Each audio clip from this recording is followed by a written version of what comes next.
বেশি ছড়াই দিন না।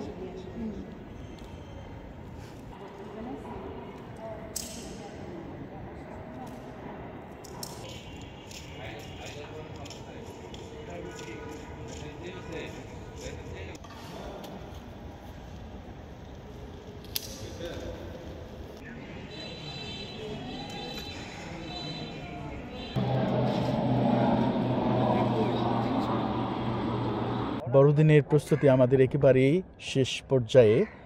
আর বাহিরের সাজসজ্জা যেমনটি দেখছেন, আলোকসজ্জা হয়েছে বাইরে, আর ভিতরে আমাদের গোশালা সাজানো হয়েছে, ক্রিসমাস ট্রি সাজানো হয়েছে। এবছর আমরা 3টা গোশালা করেছি, ভিতরে একটা, বাহিরে 2টি। এটা সর্বসাধারণের জন্য খোলা।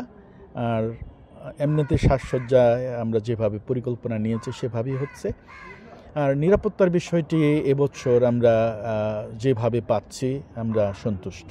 আমরা বিশ্বাস করি যে এরকম নিরাপত্তা ব্যবস্থা আগে কখনো আমি দেখিনি।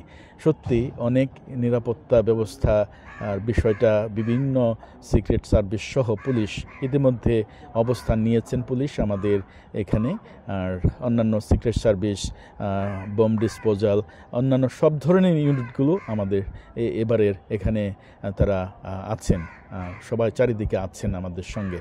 তো বিশ্বাস করি যে শান্তিপূর্ণভাবে সারা বাংলাদেশে এই বড়দিন উৎসব পালিত হবে। সেই দিক থেকে আমাদের আজকে যে অনুষ্ঠান, সন্ধ্যা 7:30টায় প্রথম প্রার্থনা বা খ্রিস্টজাগ অনুষ্ঠান, তারপর দ্বিতীয়টা হবে রাত 10টায়।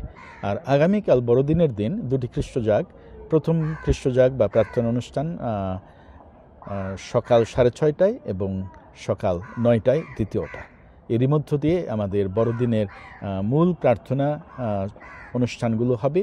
আর এর মধ্যে আমাদের থাকে কীর্তন থাকে, যে যারা কিছু কিছু দল আছে তারা কীর্তন করবে সবার জন্যে। এটা হলো সংকীর্তন, যিশুর জন্ম বিষয়ে এই কীর্তনগুলো রচিত এবং সেগুলো একসঙ্গে আমরা গেয়ে থাকি। যিশু খ্রিস্টের নিজের সেই জন্মভূমি তো এখন অশান্ত। ইসরায়েল বিভিন্ন দেশের সঙ্গে যুদ্ধে জড়িয়ে পড়েছে এবং সেখানে যুদ্ধ চলছে, ইউক্রেন রাশিয়া যুদ্ধ চলছে, অন্যান্য দেশেও সিরিয়ার মধ্যেও আমরা দেখেছি একটা বড় যুদ্ধ হয়ে গেল।